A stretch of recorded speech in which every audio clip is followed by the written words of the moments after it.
Welcome to Free Flow, the Caribbean's best and biggest podcast. Let's get it. When it comes to working out, though, Working out, I would say to be consistent in working out, don't look at what others are doing. Try stuff for yourself. See what you like. See what exercises you like, what movements you like, what machines you like, and go with that.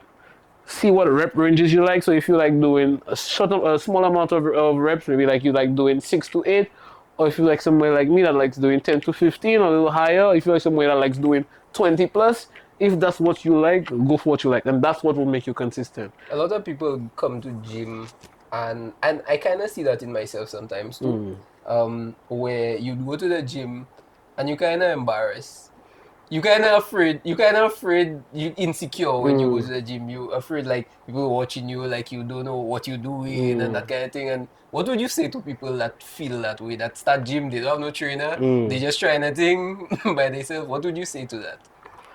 I will always tell people, remember, if you feel that way, there must be somebody else in there, at least one person that feels the exact same way, and they're in there. The fact that you are already in the gym is like strong on your part. Even if you feel insecure about going there, the fact that you brought yourself there is enough. Okay, I brought myself there.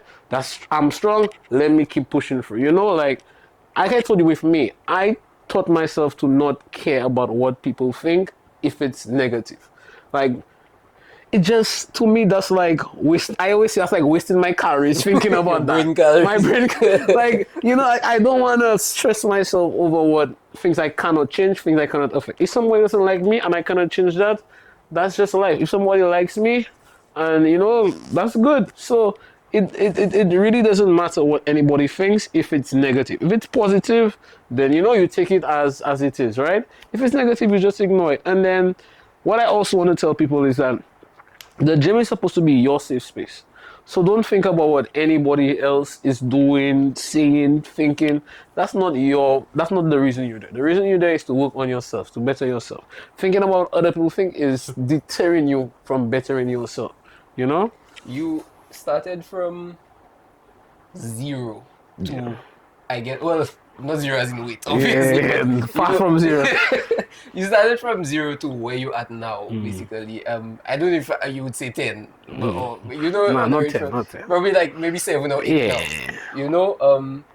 For somebody that's in the exact position as you, because I want this to be for somebody that's in your position, because the typical person that just wants to lose weight, that's not that big, it's different from somebody in a different position, in what the position you were in, where it's a world of a lot more pain to get to that point. Man, let me tell you, in Mikot, everybody, like, I used to go for like walks and thing, like around the neighborhood, and people would be like, why you going and walk? Your family big. You just You meant still to be seem big. big. You fat, you You have to still be seem fat. Just big. stay, just enjoy your fatness. I'm like, enjoy my fatness? There's nothing enjoyable about that, boss. Yeah, so for somebody like that's in that position right now, that wants to make a real change and not just lose 5 pounds, they want to make a Change their life. significant, yeah, they want to change their life. How would they start? What would their first 30 days look like? And in that time, what should they focus on? Okay, well, first, if you can afford it, try to find a trainer, and not just any trainer. Find one that either has been through what you're trying to get out of, I.e. you. or, or somebody who has been experienced in the field for like a significant amount of time, where they don't just go off what they hear on the internet or what Diamond say, or find like those old heads that been in this, like you can actually see they've been in this. Like for me, one good example is Vel. Vel has been in this. Vel knows, how to diet, how to gain weight, how to lose weight, how to exercise properly, forms and stuff like that. So I always say the people that have been in it for like the veterans, get you a coach that will get you where you need to be, right? If that's not part of your budget, if that not that kind of fits your lifestyle, what I'd tell you is to focus on your eating for the 30 days before you even think about the gym. Focus on your eating, and you could start doing exercises at home, i.e. body weight. So dips, push-ups. You could find a bar, hang it under something, pull-ups, and Australian pull-ups, stuff like that. but focus on your eating, because if you go and just take your money to go to a gym, right, and you're excited, that dopamine rush, like, yeah, we're in the gym, Messi, and thing, and then by the time you reach there, you do something, then you go KFC when you finish. Like you just wasted your time. You feel like shit the next morning. You're like, wow, that gym thing, but my body mashed. I want to go there too. Because your mind hasn't been conditioned for what your goal is. So if your goal is to lose weight, right, you condition your mind by starting the diet, right? And now if you're consistent with that, you're like, okay, I can do the diet thing. Let me start the gym. So then you go, okay, I'm in the gym. Boom, boom, I exercise, I go home, I have my broccoli and rice and chicken. You're doing good. That will keep you consistent. That will get you the results. You see it eventually, and then you're like, boom, let's keep it up. Right? Same thing for somebody who's trying to gain weight. If you want to gain muscle and stuff like that, start eating for your muscle gain. So still do the exercises, the push-ups, the dips, eating a surplus. Eventually, when you're like, okay, I'm eating right now, I'm eating for the goal, let's start the gym. Start the gym. What I also want to tell you is, if you can get the trainer, there's a lot of free programs online that shows you how to exercise. They have video demonstrations with how to do the forms and stuff like that. It may take you a while to get your structure, how to, do it in a timely fashion. But once you start, eventually you'll get good at it. That's with anything you do in life. Once you start and you stay consistent with it, eventually it becomes second nature. So basically, it's about doing a little at a time. Exactly. Don't rush. What I've realized a lot, again, even with myself, you start something, or you have this big goal, and then you go all out, and the next day you don't have the dopamine again. It's gone. You get destroyed. So yeah, you have your crash, you have a dopamine crash, and then it's like the next day, it's like it's like you regress so much further than you were because of that crash. Exactly. Instead of actually starting. Because now you don't even want to think about the gym. Exactly, because there's shame, there's guilt, there's embarrassment. Exactly. So so basically a little at a time. A little at a time. That's with everything you do in life. Everything. A little at a time. Don't rush. I also tell, for men especially, don't beg. Everything in life will come when it have to come. I believe in that. Okay. Once you keep working. You spoke about the artificial stuff, the sweeteners and the salts and all that kind of thing. You how it's not really, I guess, unhealthy, or just let's talk about that. Let's talk about the myths when it comes to imagine last night I had a big blowout in the gym with one of my partners, because that man maintain boy Coke Zero not good for me, but I seen that man drunk every weekend and I can't understand how my little Coke Zero, that man tell me, boy, you drinking a Coke Zero every day. I tell him, if you could have drink a pizza every day, I'd drink a pizza every day, and what you would have say for that? Yes, not. But is it that you are saying they are not healthy, or they are healthy, or are you saying people choose to pick and choose what they find are unhealthy? Okay. I would say that I wouldn't call it unhealthy. I would call something unhealthy something that is working against your health, right? If it's something that messes with an organ, or something that changes your hormones, or this and that, anything that messes with your body's physiology, I would say it's unhealthy, right? Now, things like Coke Zero and Sprite Zero, stevia, all these artificial sweeteners, these things have been studied since the 90s, the 80s, up to now, to see what are the long-term effects, are there any benefits, are there no benefits at all, like what's this all about, like what will this do to the human body, right? And every test has shown that in the reference range that they have on the bottle, if you stick within that range, you'll be okay, right? Just like everything in a high dose can kill you. Water in a high dose can kill you, and we're made of 70% water. So everything has to be done in moderation. So like I'm not gonna say alcohol is safe, but if you drink alcohol in moderation, you will be okay, right? So with the artificial sweeteners and the Coke Zero, again, it's a lot of what was passed down to generations. Your grandmother would tell you, oh, don't drink Coke. Coke go mash up your liver, or your kidneys, or your this and that. Who taught them that? When you ask them, Granny, who tell you that? Party my past guy. You know? It's like, just listen to what they say, and that's law, you know? But you actually have to do your research. Exactly. So, and now we have so much avenues for people to learn. Like, ChatGPT is in the palm of your hand. All different types of search engines and things are in the palm of your hands. All you have to do is research. All you have to do is ask. But a lot of people just want to go on what's in their head. And I see this all the time. What's in our head isn't the reality of life. We all want to live in our head, but it's not the reality of life. You know, we have to live in the real world. And the real world is that a lot of this stuff that people are like fear mongering about is stuff that was passed down to them to fear it, right? So that's one thing I want to change as well, is people's perception of things, especially when it comes to foods. Because like right now, so many people come to me and be like, oh, I eat oats all the time. I cut out bread. I don't eat sugar, no salt, and I still gaining weight. I'm like, yeah, because you're in a surplus. Yeah. Even if you feel like you're not eating, you are eating. Like, you know, you probably eat a pack of peanuts and say, I just a pack of peanuts. That pack of peanuts could have been 350 calories. That could have been what brought you over for the day. You know? You make that sound so simple, eh? Like you're in a surplus or you're in a deficit. But I mean, it's simple when you think about it, but practically it's The not, logic because of it is simple. yeah, but because you cannot really just look at yourself and be like, oh, my body burns 3,000 calories. Like, you know, you have to play around with it. Experiment. You have to experiment with it. So You also have the belief though that you can basically eat whatever you want once the calories are managed. yes, So 100%. explain that in a way that normal people Okay, understand. so think about it this way, right? If you, like, you know what intermittent fasting is, right?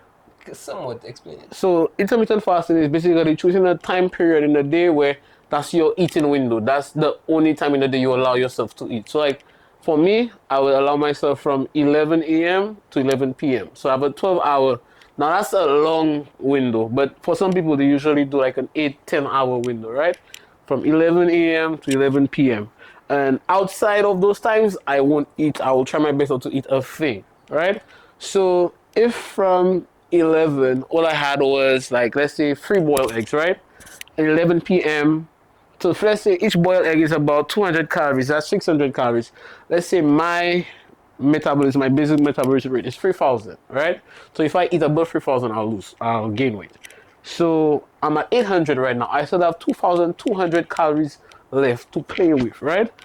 I could have a big crunch combo at KFC, which is about 1.5, and I will not gain weight the next day because I'm still under my limit. So it's all about how you manage your calories. So like I tell people to think about calories the way you think about money. So if you tell yourself you have $100 today and you want to have $20 left at least at the end of the day because you want to buy something else, right? Or you want to pay bus or something like that. You need $20 left.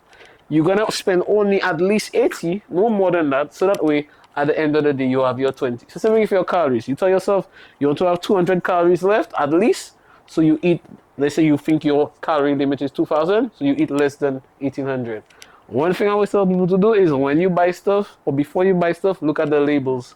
So you see the amount of calories. And don't just look at the calories, look at the per serving, because that's what's going to kill you, right? Because you look at a pack of peanuts and you say, oh, 50 calories, damn, let's go. It's 2.5 servings. So you have to multiply 50 by 2.5. And then like, you're over 100 calories already in that little pack of peanuts. And you're like, yeah. Like you would never think about that because you don't look at the per serving, just look at the calories. So let's draw a clear distinction though. Mm-hmm. We're talking about calories and not nutrition. Calories only. Yes, because a lot of people will hear us talk about that, and a lot of people will say, "But that's bad for me," you know. But we're not talking about what's healthy and what's not. We're talking about calories. gaining and losing weight because with calories. Nutrition, on the other I'm hand. not a nutritionist. I can't be talking about nutrition. But what I can say is like with allergies. What peanut butter might be good for me, but peanut butter might not be good for you because you're allergic. So I'm not gonna go and tell everybody, go and eat a peanut butter and jelly sandwich or eat a peanut butter sandwich every day for breakfast because you know that's only 300 calories and you eat what your body can eat, what your body can take. Just make sure that you try and gauge it, right? So you don't have to get a food scale and try and and weigh up peanut butter before you put it on the bread.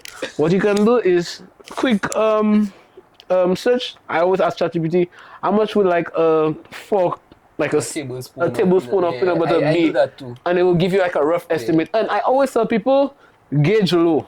Like even like let's say you go and buy like a party by the road, right? And boy, you want to tell yourself that's only 150 calories. I tell myself, nah, that's 400 calories. Because if you aim high, you will never go above, Yeah, right? yeah, You never. exactly, true, So true. I always like, if I don't know, I always just guesstimate higher. So that way I don't. Because if you guesstimate lower, you'll be thinking, yeah, but that's only. And then next day you are pound up, right? Makes a lot of sense. Bro. So Makes a lot of sense. I always tell people, if you don't know for sure, just assume it's up. What do people overcomplicate the most about fat loss? I would still say the diet. I mean, it's not their fault though. It is complicated. Like I'm not gonna lie. Like I told you, it took me almost 4 years to really get it. It's not an easy thing to understand. That's why there are actual degrees for nutrition and sports style physiologies and all this kind of stuff, because it's like the human body is a computer, supercomputer, with different components, thousands of cells. It's like you can't just have one like broad thing and be like, okay, yeah, just apply that to everybody. It wouldn't ever work. We're all different in our own ways, special in our own ways. So Okay. You spoke about our responsibility as men. We're moving forward a little bit. That kind of surprised me when you said it. Didn't surprise me, but it was a bit of a unique response and not really a response that many people in this society now will kind of accept. I don't know about Lucian culture, but you know, in other countries Yeah, we yeah. will not really accept that. But basically, you said it's our responsibility as men to provide and to protect, and part of that is going to the gym. So let's speak more on that. Like, how did you even come to that conclusion that that is our responsibility? well, being a personal trainer, I've trained a lot of women. And when you're a personal trainer, you're not just a trainer, you're a therapist, you're a friend. So based on what I've learned about, how men treat women in the society, especially like grown men, like, I'm like, I thought they would be leading by examples and, showing the younger men how to react and how to maneuver through life and stuff like that. But it's just like, I don't want to say it, but a lot of them are bums, bro. Like, a lot of men are just bums. And the thing is, they don't realize how it reflects on the children. Because the children are looking at you as a father who doesn't provide, who doesn't try to protect. Like, they're seeing their mother in masculine energy all the time. And you never know what kind of emotional response that does to them.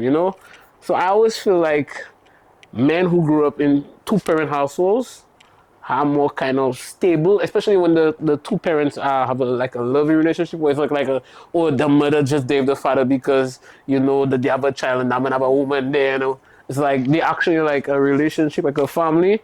That family dynamic, most children who come and studies have shown that most children who come out of a loving, healthy parent home dynamic tend to have a healthy they go through life as what they call that, a contributing member to society. Like normal people. The people that would dye their hair blue That's insane. and just say, just crazy things. You have normal people, right? So basically, you saying that more men should embrace, I guess, that responsibility. Embrace your of masculinity. being To me, that's like life has rules that nature has just put rules that we cannot change, right? When humans started, men went out to hunt, bring food. Women were gathering berries. They were taking care of the children. And that over the amount of years through evolution, that just became the law. Men go and provide, women nurture. And that's just, to me, how life is. So, do you think that that's fact, or do you think that that's, I guess that's how you prefer to look at the world? I think that's how I prefer to look at it. I don't know. I cannot tell people how to live their life. That's just not my. That's what I was Obviously, you cannot tell people how to. Bro, like even like I would see men would like a man and his wife would or woman would come like because the gym is right there to Massey, right? So I could see the man and the woman, they go into the supermarket together. Sometimes You see the woman pushing the whole cart by herself, and the man just walking, swinging his arms. Sometimes they'd stay in the car, they send the woman to buy the groceries, come back, put it all in the vehicle by herself, and they're getting up, not laying a finger to her. I'm just like, like, are you feeling comfortable as a man? Just, to me, I would never feel comfortable doing that. So I just being more involved. Yeah, like, I don't know, I just kissing my girl, breaking her back, carrying groceries, and I just sitting there doing nothing. Like, Makes sense though. Yeah. Let's get back to fitness and that kind of thing though. What's the mindset shift that distinguishes, I guess, someone that actually perseveres to somebody that will just quit? What's that mindset shift? I think the mindset shift is just I don't just say like an awakening. Like, like it doesn't just happen. I mean, it happens like one time. Like, there's this moment, it just all clicks, and you're like, I need to do something. Like, everybody has that moment in their life where probably they were in the shower trying to wash their ankles and they couldn't reach down. They're like, nah, That's crazy. That's crazy, bro. Like, you can give them jokes, I can't give them jokes. Okay, Yeah. so it's like, like... It's just something. It's just something. Yeah, a switch flip. has to flip, bro. It has to, because you can be looking at people do it and be like, oh, I want it for myself. But if you don't have that, your own experience, your own, like, eye-awakening moment where you're like, yeah, something needs to be done, like, I need to start, then it just doesn't happen like that. What would you say to someone right now on that journey that hasn't really seen results yet? Let's say they're about 2 months in. They're working, they're consistent, they haven't really seen that much results yet, but they're still trying to stay consistent. What would you say to that person? Keep going, because once it's like, think about it like this, right? You walk in, and there's this person by a well telling you there's a rope, and if you pull up the rope, whatever's in the well, you get to keep it. And we don't have no idea what's in the well. Out of curiosity, you're like, all right, let me keep going. You pull in minutes, you pull in, nothing ain't coming up. The rope alone you pull in. Eventually, you'll just say, okay, some people might just say, all right, that's taking too long, let me just drop that, right? But somebody might be like, all right, I started, I'm halfway, I pulled about 25 minutes already. That's 25 minutes of my life I can't get back. Let me just keep going. Eventually, I might get to the end. Eventually, they get to the end, they get a thing of gold. Eventually, even if you don't see what's coming, it's there and it's going to come. You just have to keep going. That's why I kept telling people, like, if you stop, you'll never know what could have been. So I rather not know what could have been than keep going, And I tell people, you never know what could have been, so just keep going. You've done 2 bodybuilding shows, right? Yeah. I should have come my medal. You said, oh yeah, you medal. Yeah, I'm a medal. You said that's something that you would have never done. Never, bro. You would have never seen yourself. If I tell you how I even learned about bodybuilding, it was crazy. What changed? So that's during 2021. I was going insanely hard in the gym because my goal was to basically be a totally different person by my birthday in December. So from your birthday is December. Yeah. Same month as me. What date? 14th. You see, I'm the 14th. Sick man. My cousin is actually the 14th. He was born a day before me as well. Okay, alright. Yeah. But yes, I told and every year I've always, even with the 100 pounds in 4 months, it was September, October, November, December. Wow, okay. So it was always my birthday kind of thing, right?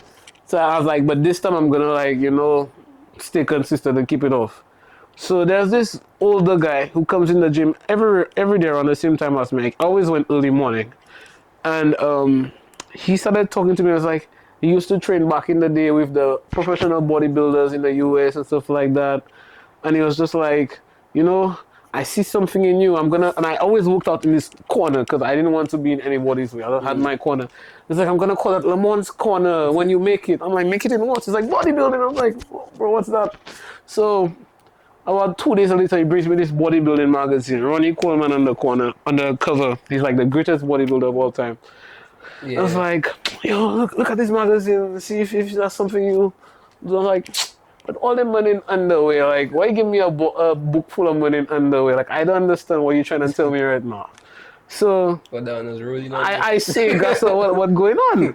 So then, like, when I learned the names, I started going on YouTube to watch their stuff and like learn about them and stuff like that, and then just seeing a lot of their stories and a lot of them got into bodybuilding as like a like an escape, like like they just wanted to do something that made them feel good about themselves, like not just working in a cubicle and going to school and this and that. Like a lot of them wanted to work hard and show off the results of their hard work. A lot of them wanted a way out of poverty and whatever they were going through in life. That was just like their way out.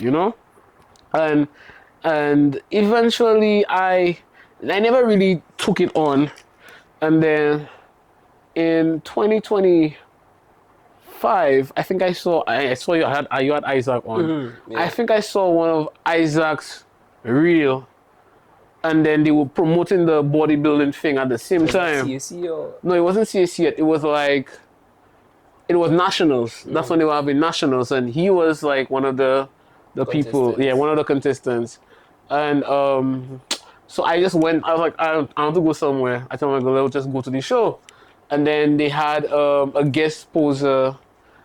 I'm forgetting his name, but he's just this massive, lean, incredible physique guy, right? And then I was just like, see, boy, like, there are people that can look like that. And then I saw the fellas on the stage, and I saw the fellas were just having fun with it, and like the crowd was supporting them and things like that. Because you expect Lucians to make jokes and heckle you when they see you on stage with your underwear and things like that. But it was like supportive and thing, and really wholesome. yeah, it was real awesome. So I was like, that looking like something I might be able to try, and then from then that's just how I got into it. Okay. How did prepping for the or I should say, what did prepping for the show teach you about yourself? Because I know there's bulking, which is the fun stage, and I know there's Bro, the cut cutting, was, which is hell. bro, that just showed me how insane I could be, bro. Because I got to a point where, like, I would wake up every morning, go run from Casabah to Pigeon Point, make a run, running like a whole time. I didn't even know I could run, bro. Like, I know I had the stamina, the lung capacity to run like that. Run all around Grizzly, run to the gym, train clients, work out, run back home, like only eat rice and tuna fish. Like I wasn't even eating chicken. I just wanted something to eat fast and go and sleep. So like eat, sleep, go to work, repeat. Like that was just like my constant cycle. What did that teach you about yourself as a trainer though? How did that help you grow as a trainer, I should say?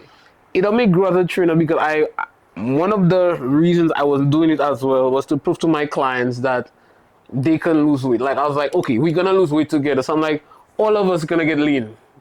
And I think there's this guy that does that. I think his name is like Sports Master on Instagram. yeah, Like he gets, that man is the master. Like no, that he man gets like fat. bro, that and man then is he the gets back. master. Cause that man, I met him through his girlfriend, who's a friend of mine from medical school. So I met her in medical school, and then we had a lunch kind of thing for a friend at a restaurant, and she brought him with her, and then she told me he's a bodybuilder, and that's how I get to know the man.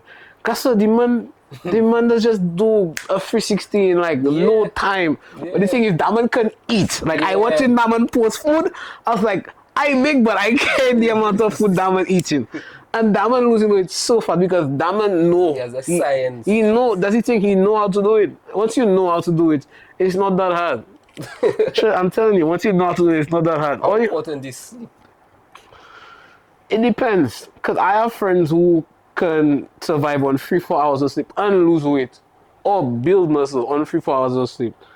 When it comes to me, I always take afternoon naps. I always take an afternoon nap. So that afternoon nap and then about 6-7 hours of a normal sleep, I wouldn't say it, I don't know if it makes a difference in my daily life, but it makes me functional. Like I can function good off that. Like an afternoon nap, 6 to 7 hours sleep, that's perfect for me. Okay. Let's switch gears a bit. You said that you wanted to, or one of your goals is to work with the Ministry of Education, Ministry of Health. And what's the vision that you have in your head? Why that would make you want to go that route? Like I told you, I want to educate people, especially solutions. What I really want is I had a Dominican Republic landlord before, right? And they would always talk about how the Dominican Republicans are known for, you know, caring about their bodies, not just in gym, like the clothes, like they like fashion and they like they're very active people.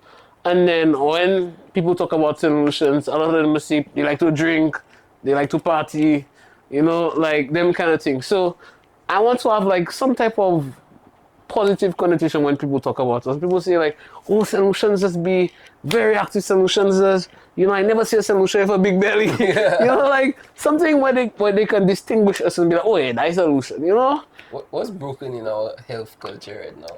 I just feel like there's not enough emphasis on health. Like there's just not emphasis. Like right now, we're in February and I haven't heard anything about like, well, they're gonna be having this kind of fitness exposure for schools in July, which I might be speaking when they have it. But apart from that, like you don't have things about just health conferences or just a day where they tell people come to that health center, we're gonna have like a seminar. Like nobody's just no information being given out. Just people coming when they're sick, waiting how long, quarreling about waiting how long, go to the doctor, then go home. There's nothing like where the doctor will be like, oh well, you should cut out this and cut out that, but not telling them why or what's the reason, just like don't eat this and don't eat that. So there's just not enough information being given out and not enough pressure being put on the government of health, I guess, for them to actually start doing something. But do you if you got influence today, if you got the influence today, what would be the first thing you change about our culture? It would be from primary school to adults, but what would be the first thing or the number one thing or the biggest thing that you would change when it comes to our culture? But the thing is, like I tell you, I don't wanna be like somebody who influences somebody else's life. Like I force you to do something that you don't wanna do, right? The thing is, let me tell you what I think. The thing is, when we speak about culture, I think it can't really start with, I guess, the older people, just because they go in already. And they're stuck in their ways. Yeah, But my father's 60 and I'm still.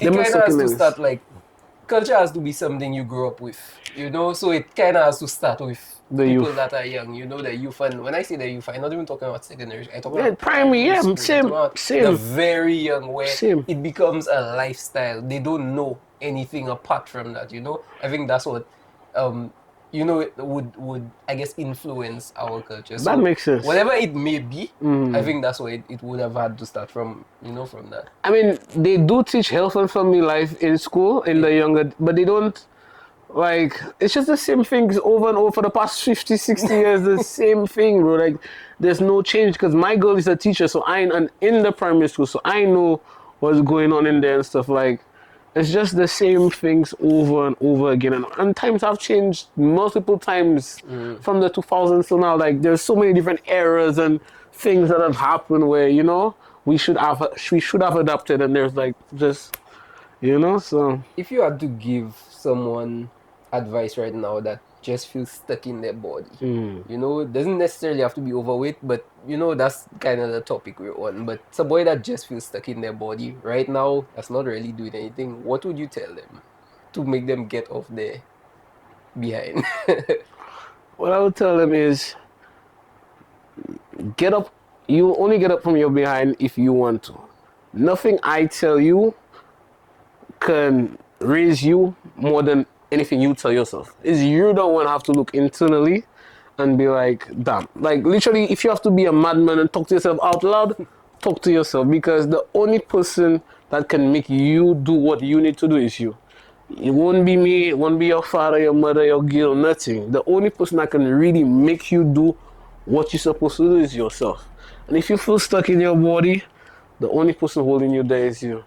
Like, it's like looking in, like, it's like, I always say crabs in a barrel where one crab is at the top trying to come up, and the other one is pulling it down. And that's how most people feel in their head, where they're about to come up with the idea, and but then something is like pulling them back in. It might be the fear, it might be shame, it might be not feeling ready.